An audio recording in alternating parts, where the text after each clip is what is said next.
Бондинг наричаме манипулацията, при която без никакво изпиляване на здрави зъбни структури се постига изграждане на предните зъби с висок клас фотополимерен композит и адхезивен протокол.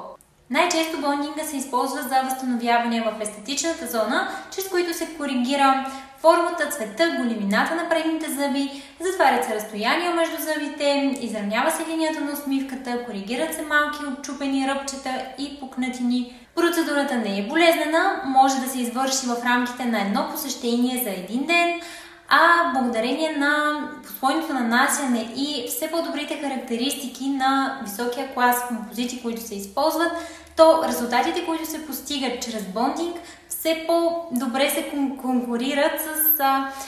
тези резултати, които могат да се постигнат с по-скъпите естетични възстановявания от керамика. Ако искате да научите какви са разликите между бондинг и керамични или порцеланови фасети, то следете нашия профил, съвсем скоро ще имате отговор на този въпрос.